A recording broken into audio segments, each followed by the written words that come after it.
Shalom, selamat datang ke ibadah raya dalam talian SIB BM Press Valley. Kami sangat bersuka cita kerana jemaat Tuhan terus tetap setia dalam ibadah ini. Kita sangat bersyukur atas kebaikan Tuhan kerana Tuhan telah memimpin, menolong dan membangun kehidupan kita pada hari ini sampai selama-lamanya. Sebelum kita mulakan ibadah online kita pada hari ini, mari saya pimpin kita dalam doa. Haleluya, terima kasih Bapa, terima kasih Roh Kudus atas berkat dan kebaikan yang telah Kau berikan ke dalam keluarga kami Bapa Tuhan Yesus dan kepada setiap jemaat Tuhan Yesus. Tuhan Yesus, biar nama-Mu Tuhan Yesus terus dipermuliakan di serata dunia Bapa Tuhan Yesus. Kami percaya kuasa-Mu Tuhan Yesus tidak pernah berkesudahan di dalam dunia ini Tuhan Yesus. Engkau Alfa dan Omega, awal dan akhir Tuhan Yesus. Kami percaya Tuhan Yesus, Engkau yang bekerja selama ini Tuhan Yesus. Tuhan Yesus, saya letakkan ibadah online kami pada hari ini Tuhan Yesus, dari awal, pertengahan, akhirnya Tuhan Yesus ke dalam tangan Engkau. Biar kuasa-Mu Tuhan Yesus yang terus mengalir Tuhan Yesus dan juga malaikat-Mu Tuhan Yesus terus memegang setiap pribadi Bapa Tuhan Yesus.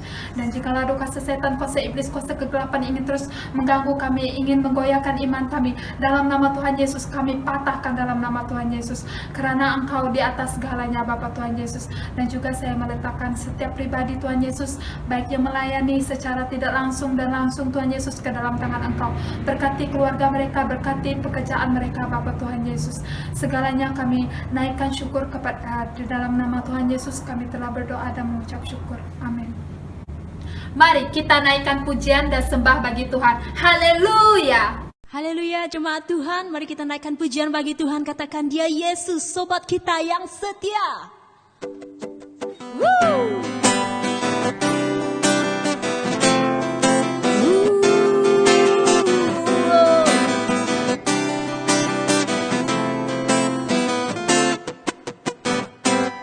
Ada satu sobatku yang setia, tak pernah dia tinggalkan diriku. Di waktu aku susah, Dia selalu menemani diriku. Di waktu ku sendirian, selamanya namanya Yesus, namanya Yesus, nama Yesus yang menghiburkan hatiku.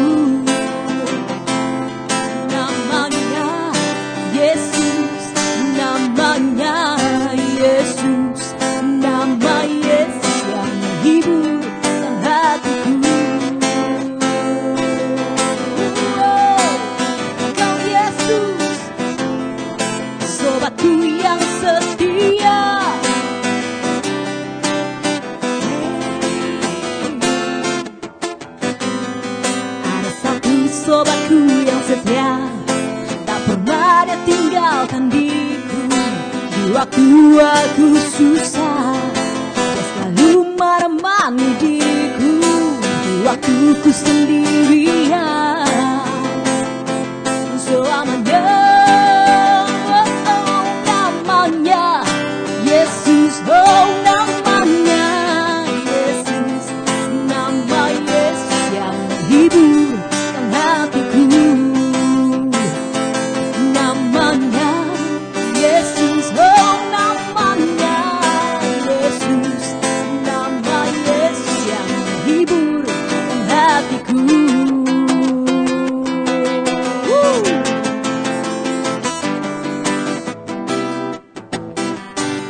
Yesus, satu-satunya sobat kita.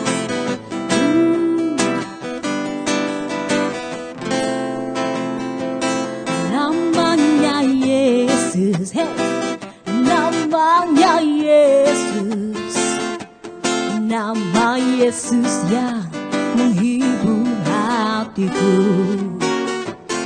Namanya Yesus, oh, namanya Yesus, nama Yesus yang menghibur hatiku. Nama Yesus yang menghibur hatiku. Nama Yesus yang menghibur.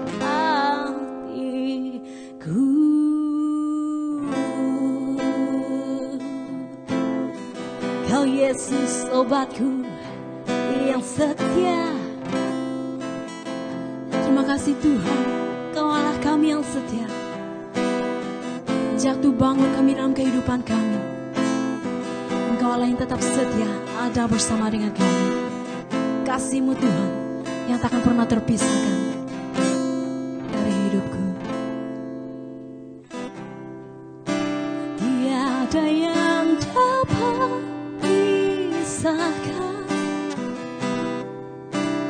ku dari terangnya kasih-Mu. Kau hadirkan ketenangan yang tak bisa dunia berikan. Kini Kau pegang hidupku dan Kau hapus kesalahanku. Berharganya pengorbanan yang memberikan keselamatan. Kau hadir di setiap langkahku. Ku aman di dalam hadirat-Mu. Kau buktikan Engkau setia.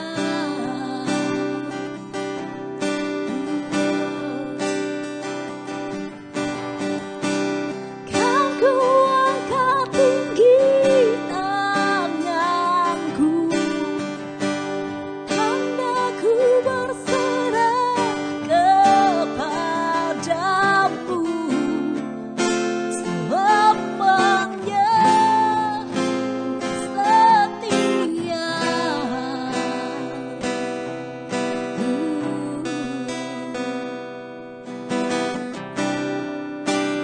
Kini Kau pegang hidupku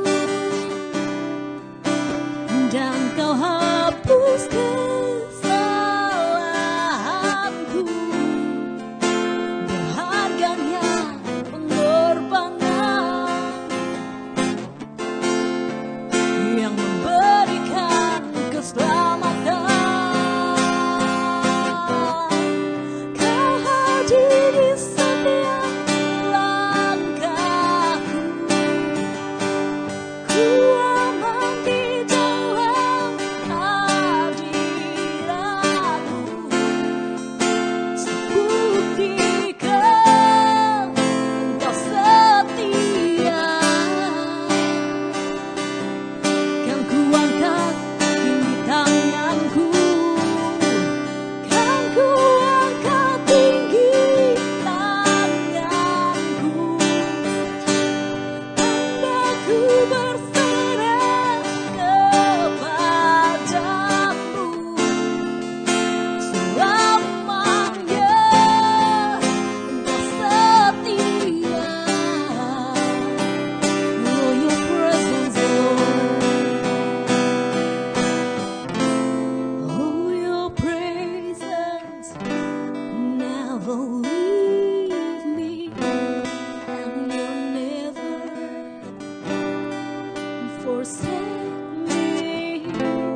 hadirat-Mu Kau buktikan Kau Allah kami yang setia. Terima kasih Tuhan Yesus untuk kesempatan ini, karena kami dapat menyembah Engkau lewat nyanyian kami Tuhan, dan Engkau Allah yang layak ditinggikan. Haleluya. Baik jemaat Tuhan, kita terus dalam hadirat Tuhan. Kita terus persiapkan hati kita untuk mendengar firman Tuhan pada pagi ini. Tuhan memberkati. Apa kabar jemaat semua? Kita bersyukur karena kasih Tuhan yang ada dalam kehidupan dan juga dapat mempertemukan kita sekali lagi melalui siaran YouTube ini untuk beribadah kepada Tuhan. Mari kita berdoa sebelum kita belajar daripada firman Tuhan. Saya akan membawa kita dalam doa. Bapa di surga, Bapa yang kami muliakan di dalam anak-Mu Yesus Kristus, kami berterima kasih kepada Tuhan atas penyertaan dan pimpinan Tuhan kepada para pemimpin puji sembah yang sudah melayani kami sebentar tadi. Engkau berkati mereka, Engkau pakai mereka untuk pelayanan Tuhan pada masa yang akan datang ini. Kami berdoa juga supaya Engkau Tuhan memberikan kami hati yang siap, supaya kami memiliki suatu persiapan, perhatian kami sepenuhnya kepada firman-Mu yang sebentar akan berbicara kepada kami. Hamba-Mu yang akan menyampaikan firman-Mu rapi dalam kuasa Roh-Mu untuk dapat menyampaikan firman Tuhan dalam kuasa yang daripada Engkau. Sertai kami Tuhan dari awal sehingga berakhirnya nanti. Dalam nama Yesus kami sudah berdoa. Amin. Pada minggu ini kita akan belajar daripada satu tajuk ataupun tema firman Tuhan, yaitu yang menjatuhkan orang Kristen.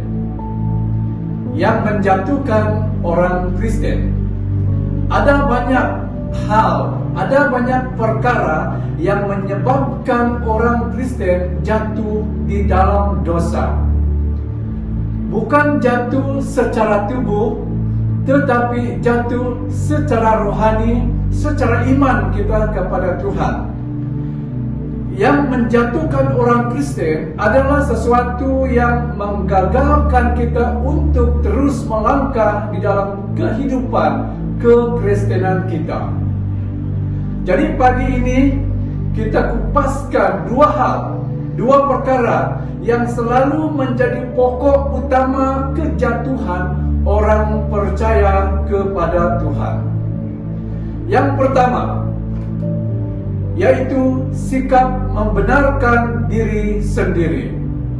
Mari jemaat Tuhan membaca firman Tuhan daripada kitab Amsal pasal yang ke-20 ayat yang ke-6. Menurut terjemahan Berita Baik, banyak orang mengaku diri mereka taat setia, tetapi yang betul-betul setia sukar ditemukan. Ini yang kita lihat pertama, sikap membenarkan diri. Ayat yang baru sahaja kita baca membicarakan bahwa banyak orang, banyak manusia yang mengaku bahwa mereka setia, mereka taat kepada Tuhan, tetapi sebenarnya kita sangat sukar untuk mencari dan menemukan seseorang yang betul-betul dalam keadaan yang setia kepada Tuhan. Daripada Amsal 30 ayat yang ke-12, terjemahan Berita Baik juga, ada orang menganggap diri mereka suci padahal kotor sekali. Jadi ramai orang mengaku diri mereka taat setia kepada Tuhan. Ramai orang yang menganggap diri mereka suci padahal kotor sekali. Membenarkan diri sendiri adalah sesuatu yang sia-sia, sebab kebenaran kita hanya kelihatan luaran sahaja. Mari kita membaca firman Tuhan daripada Injil Matius pasal yang ke-23 ayat 25 hingga ayat yang ke-28. Saya membaca dalam terjemahan bahasa Malaysia, Berita Baik. Ayat yang ke-25, alangkah malangnya kamu guru Taurat dan orang Farisi, kamu munafik, kamu membersihkan bahagian luar cawan dan pinggan, tetapi bahagian dalamnya penuh dengan apa yang kamu peroleh dengan kekerasan dan ketamakan. Hai orang Farisi, kamu buta, bersihkan bahagian dalam cawan itu terlebih dahulu, lalu bahagian luarnya akan bersih juga. Alangkah malangnya kamu guru Taurat dan orang Farisi, kamu munafik, kamu seperti kubur yang bercat putih, baik di luar tetapi di dalamnya penuh dengan tulang dan mayat yang busuk. Demikian halnya dengan kamu. Pada lahirnya kamu kelihatan melakukan kehendak Allah, tetapi kamu sebenarnya orang jahat dan munafik. Ayat ini menceritakan berkaitan dengan guru-guru Taurat dan orang Farisi yang diberikan kuasa, yang diberikan suatu tanggung jawab untuk menafsirkan, untuk mengajar Taurat Musa. Pada waktu itu, mereka mengajar, tetapi perbuatan mereka tidak sesuai dengan ajaran mereka. Mereka mengajar dengan cara yang betul, tetapi mereka sendiri tidak melakukannya. Apa yang mereka lakukan hanya dimaksudkan supaya dilihat orang. Mereka mau melakukan sesuatu supaya dipuji orang. Mereka kelihatan sangat rohani, tetapi dalam hati mereka penuh dengan kemunafikan. Di dalam hati mereka penuh dengan kekotoran. Banyak orang Kristen masa kini seperti guru-guru Taurat dan orang Farisi ini juga,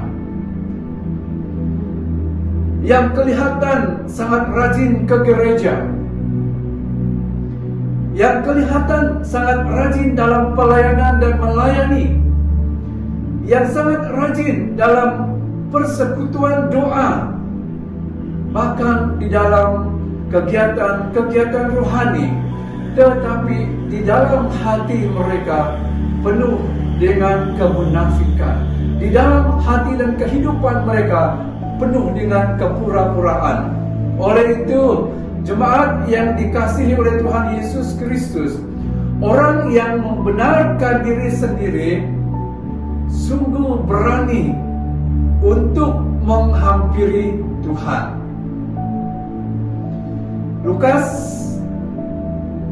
Injil Lukas pasal yang ke-18 ayat yang ke-11 mengatakan, orang Farisi itu berdiri dan berdoa dalam hatinya begini, ya Allah, aku mengucap syukur kepadamu karena aku tidak sama seperti semua orang lain, bukan perampok, bukan orang lalim, bukan pezina, dan bukan juga seperti pemungut cukai ini. Orang Farisi ini begitu berani. Dia berdoa seakan-akan dia adalah orang yang sangat rohani, seakan-akan dia adalah seorang yang sangat kudus kehidupannya, tetapi di dalam hatinya penuh dengan kekotoran. Tetapi dia berani untuk berdoa. Dia berani berlagak seperti orang yang sungguh-sungguh memiliki kehidupan yang suci dan bersih di hadapan Tuhan. Orang yang membenarkan diri sendiri selalu menyalahkan orang lain. Dia menganggap bahwa dirinya sahaja yang benar. Orang yang membenarkan diri sendiri seringkali menganggap hanya pandangannya saja yang benar. Dia menganggap bahwa pendapatnya saja yang benar. Dia mau supaya buah fikirannya saja yang benar, yang perlu diikuti, yang perlu dilakukan oleh orang lain. Dan ini adalah keadaannya orang yang membenarkan diri, merupakan suatu sikap yang sangat bahaya jika orang Kristen dikuasai dengan sikap membenarkan diri sendiri. Membenarkan diri sendiri adalah sikap yang dibenci oleh Tuhan. Lukas pasal yang ke-16 ayat yang ke-15 berkata, lalu ia berkata kepada mereka, kamu membenarkan diri di hadapan orang, tetapi Allah mengetahui hatimu. Sebab apa yang dikagumi manusia dibenci oleh Allah. Jadi kalau selama ini kita adalah orang yang selalu membenarkan diri kita, bahwa orang yang sedemikian dibenci oleh Allah. Sikap membenarkan diri sangat dibenci oleh Tuhan. Dan ini menjadikan seseorang percaya itu tidak berkenan kepada Tuhan. Jadi pada pagi hari ini, inilah yang kita perlu perhatikan untuk melihat suatu sikap, cara hidup yang menjatuhkan orang percaya dan orang Kristen. Yang kedua, yaitu kekhawatiran. Matius pasal yang ke-6 ayat 25, terjemahan Berita Baik. Oleh itu, jangan khawatir akan hidupmu, apa yang akan kamu makan dan minum, atau apa yang akan kamu pakai. Bukankah hidup lebih penting daripada makanan dan tubuh lebih bernilai daripada pakaian? Jemaat yang dikasihi oleh Tuhan Yesus Kristus, kita selalu khawatir dengan barang-barang dunia. Firman Tuhan melarang kita untuk tidak khawatir tentang hal ini. Banyak orang Kristen selalu dalam sikap ini, sehingga tidak dapat menjalankan tugas mereka dengan baik, sehingga mereka tidak dapat menjalankan tugas mereka dengan teratur oleh karena kekhawatiran mereka. Ada tindakan kita orang percaya saat dalam kekhawatiran adalah kita harus menyerahkan kekhawatiran kita kepada Tuhan. Seperti dikatakan dalam kitab Mazmur 55 ayat yang ke-23 berkata demikian, serahkanlah khawatirmu kepada Tuhan, maka Ia akan memelihara engkau. Tidak untuk selama-lamanya dibiarkannya orang benar itu goyah. Berarti ada masanya kita dibiarkan Tuhan dalam suatu situasi yang menjadikan kita khawatir, yang menjadikan kita bimbang, yang membuat kita goyah. Tetapi firman Tuhan mengatakan di sini, tidak untuk selamanya kita dibiarkan dalam keadaan yang sedemikian, sebab kita diminta untuk menyerahkan semua kekhawatiran itu kepada Tuhan. Sewaktu kita serahkan kepada Tuhan dan Tuhan mengambilkan kekhawatiran itu dan menggantikannya dengan suatu keyakinan, semangat baru dalam kehidupan seseorang. Jika kita datang dan serahkan kekhawatiran kita itu kepada Tuhan Yesus Kristus. Kekhawatiran dapat menghalangi Injil, dapat menghalangi firman Tuhan untuk masuk dan untuk tinggal di dalam kehidupan seseorang itu. Lukas pasal 8 ayat yang ke-14. Yang jatuh dalam semak duri ialah orang yang telah mendengar firman itu Dan dalam pertumbuhan selanjutnya mereka terhimpit oleh kekhawatiran dan kekayaan dan kenikmatan hidup, sehingga mereka tidak menghasilkan buah yang matang. Ini berbicara tentang suatu perumpamaan tentang seorang penabur.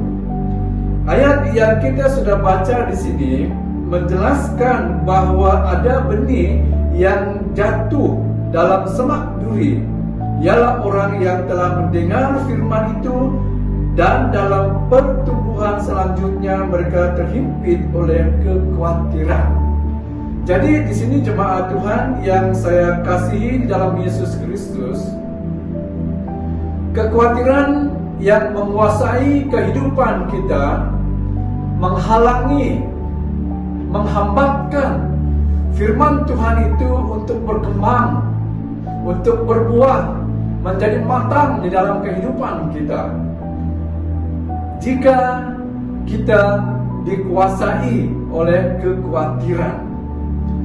Sebab Filipi pasal 4 ayat yang ke-6 berkata, janganlah hendaknya kamu khawatir tentang apapun juga, tetapi nyatakanlah dalam segala hal keinginanmu kepada Allah dalam doa dan permohonan dan ucapan syukur.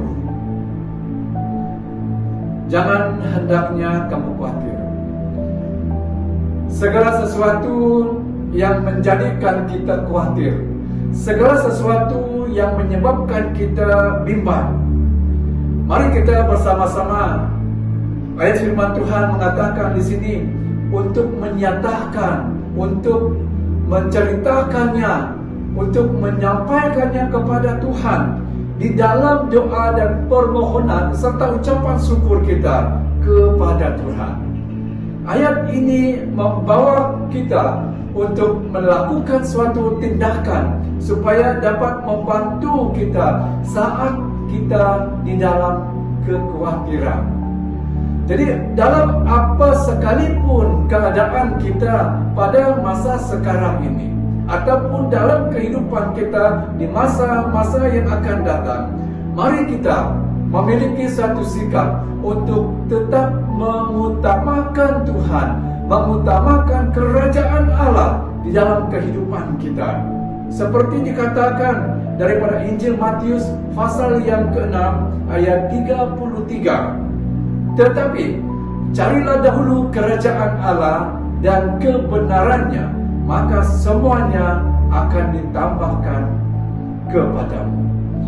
Sewaktu kita mengutamakan Tuhan daripada segala barang-barang yang ada di dunia ini, sewaktu kita mengutamakan Tuhan di dalam segala sesuatu yang mendatangkan kekhawatiran kepada kita, dan kita pasti akan mengalami suatu ketenangan di dalam kehidupan kita. Daripada semuanya, utamakanlah, carilah terlebih dahulu pemerintahan Allah, kerajaan Allah, kata firman Tuhan di sini. Maka segala sesuatu yang kita perlukan pasti akan ditambah, pasti akan diberi, dilimpahkan oleh Tuhan di dalam kehidupan kita semua. Jadi di sini kita belajar dua hal ini banyak menyebabkan orang percaya selalu jatuh ke dalam dosa. Dua hal ini banyak menyebabkan orang Kristen meninggalkan kasih mereka yang mula-mula kepada Tuhan. Dua perkara ini yang menyebabkan orang percaya tidak memperdulikan ibadah di gereja lagi. Mereka lebih suka pergi dan terlibat kepada apa yang mereka perlukan untuk diri mereka sendiri daripada untuk mencari Tuhan. Tetapi pada hari ini firman Tuhan mengajar kita, firman Tuhan memperingatkan kita supaya setiap kita berusaha menjadikan hidup kita berkenan di hadapan Tuhan. Oleh itu kita perlu berdoa, memohon kepada Tuhan untuk mendapat kekuatan supaya kita dapat melawan kedua hal ini. serta menjauhkan diri kita daripada sikap membenarkan diri dan kekhawatiran kita. Jika kedua hal ini tidak lagi menguasai seluruh kehidupan kita, saya percaya kita pasti menjadi orang Kristen yang senantiasa menyenangkan hati Tuhan kita Yesus Kristus, serta hidup kita memuliakan Dia setiap waktu. Demikianlah pelayanan firman Tuhan yang kita renung bersama pada pagi hari ini. Semoga jemaat Tuhan diberkati dan dikuatkan oleh Tuhan dalam kehidupan kita semua. Mari jemaat Tuhan kita berdoa. Bapa di surga, Bapa yang kami muliakan di dalam anak-Mu Yesus Kristus, kami berterima kasih atas penyertaan Tuhan. Dari awal kami belajar daripada firman Tuhan sehingga selesai dengan keadaan yang baik. Jadikan kami pendengar, jadikan kami penerima, jadikan kami pelaku firman Tuhan, supaya setiap kami semakin memiliki suatu kematangan hidup dan yang membawa kami untuk dapat berbuah sebagai orang yang percaya kepada Tuhan. Bapa, kami berdoa untuk kerohanian seluruh jemaat Tuhan. Biarlah kami memiliki kerohanian yang segar, kerohanian yang senantiasa membawa kami kepada kehidupan yang berkenan kepada Tuhan Yesus Kristus. Tuhan, kami berdoa untuk kehidupan kami sepanjang minggu yang akan datang. Kami tidak tahu apa yang berlaku kepada kami. Kami tidak tahu apa yang sedang dan akan kami hadapi. Tetapi kami percaya tangan kuasa-Mu berserta kami, memimpin kami untuk memberikan kami keselamatan di dalam kuasa yang daripada Tuhan. Terima kasih, ini doa kami. Hanya di dalam nama Yesus hamba-Mu berdoa serta mengucap syukur. Amin. Puji Tuhan. Tuhan memberkati semua jemaat.